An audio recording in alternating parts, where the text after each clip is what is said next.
تعالى في القرآن الكريم يا أيها الذين آمنوا كتب عليكم الصيام كما كتب على الذين من قبلكم لعلكم تتقون وقال أيضا يا أيها الذين آمنوا اتقوا الله ولتنظر نفس ما قدمت لغد واتقوا الله إن الله خبير بما تعملون. Jamaah salat Isya dan salat tarawih yang semoga dirahmati Allah Subhanahu wa taala.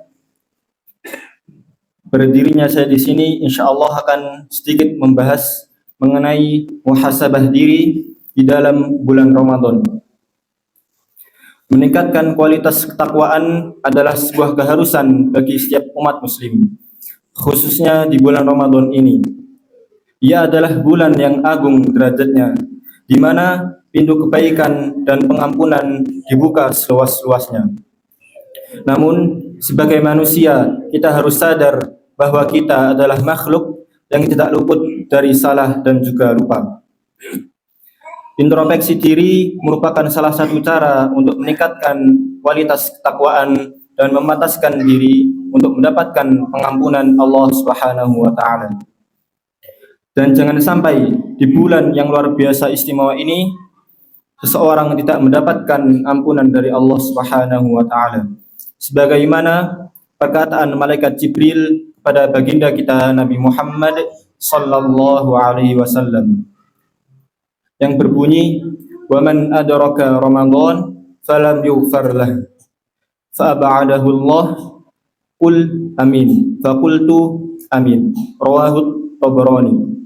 Yang artinya, barang siapa yang bertemu dengan bulan Ramadan lalu ia tidak mendapat pengampunan dari Allah Subhanahu wa taala, maka semoga Allah menjauhkan dari rahmatnya.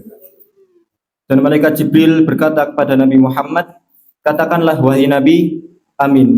Lalu Nabi mengucap amin. Hadis riwayat At-Tabrani. Makna yang terkandung dalam hadis ini merupakan sebuah kabar gembira bahwa di bulan Ramadan pintu pengampunan Allah Subhanahu wa taala sangatlah terbuka luas dan di dalamnya terdapat peringatan keras betapa meruginya seseorang yang tidak memanfaatkan bulan yang penuh akan pengampunan ini.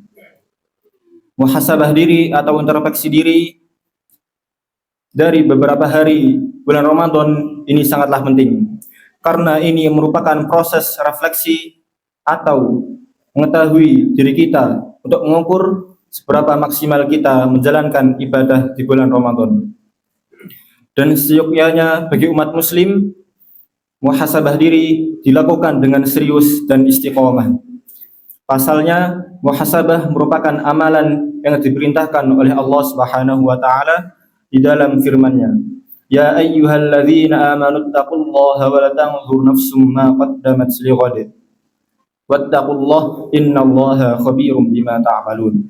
Yang artinya, wahai orang-orang yang beriman, bertakwalah kalian kepada Allah Subhanahu wa taala dan hendaklah setiap diri memperhatikan apa yang telah diperbuatnya untuk hari esok, yakni akhirat. Dan bertakwalah kepada Allah, sesungguhnya Allah Maha mengetahui apa yang kamu kerjakan. Quran surat Al-Hasyr ayat 18. Jika kita membaca ayat tersebut, kita seolah-olah sedang ditanya, apa yang telah engkau capai hari ini dibandingkan dengan hari sebelumnya, dan apa yang akan engkau lakukan saat ini untuk kebaikan di masa yang akan datang. Terlebih lagi, bekal yang sangat penting untuk kita persiapkan yaitu adalah bekal menuju akhirat. Pertanyaan-pertanyaan inilah yang seharusnya senantiasa menghantui hati kita setiap hari. Dengan merenungkannya, kita akan menyadari di mana posisi kita saat ini, untuk apa kehidupan ini diberikan, dan kemana arah perjalanan kita setelahnya. Orang yang cerdas dan cerdik adalah mereka yang selalu memerhatikan bekal kehidupannya. Sedangkan orang yang bijak adalah mereka yang dengan serius mempersiapkan bekal yang akan dibawa setelah kehidupan ini berakhir. Sayyidina Umar radhiyallahu anhu pernah berwasiat agar senantiasa melakukan muhasabah diri. Hasibu anfusakum qabla an tuhasabu.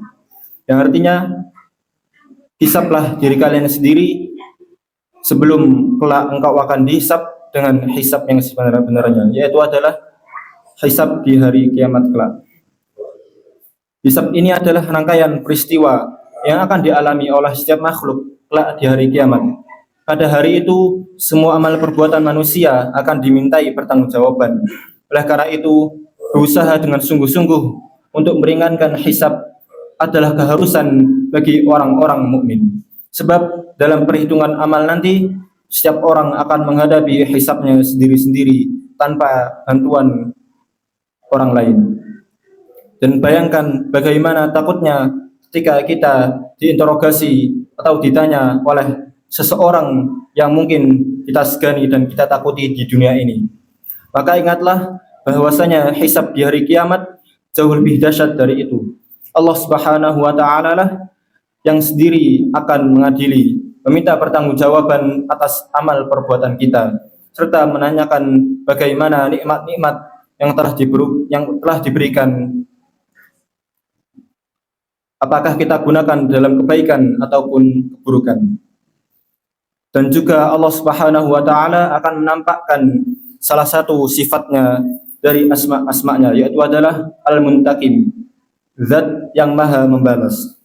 Dan salah satu cara terbaik untuk melakukan muhasabah adalah dengan memperbaiki sholat-sholat kita, dan terutama adalah sholat fardu. Sebagaimana yang dikatakan oleh Imam Abul Hasan Asy-Syadzili yang berbunyi, kil nafsaka wazinha bis sholat, ukurlah dirimu dan timbanglah dengan sholat. Yakni apabila nafsu kita terkendali dan berhenti dari sifat-sifat yang buruk, maka insya Allah kita akan termasuk orang-orang yang beruntung. Namun jika sebaliknya, jika nafsu kita menjadi buruk, maka kita tidak akan beruntung. Sebab pernahkah kita melihat seseorang kekasih yang enggan bertemu dengan yang dirindukannya? Yaitu adalah pertemuan kita ketika kita sholat. Maka siapapun yang ingin mengetahui derajat dan keadaannya di sisi Allah Subhanahu wa taala, hendaklah ia melihat bagaimana kondisinya ketika sholat dan kualitasnya. Oleh karena itu, sudah sepatutnya seseorang mukmin memperhatikan sholatnya, bukan hanya sebagai kewajiban belaka, tetapi ia harus meyakini bahwa itu adalah perintah Allah Subhanahu wa taala dan juga sarana untuk bermuhasabah diri.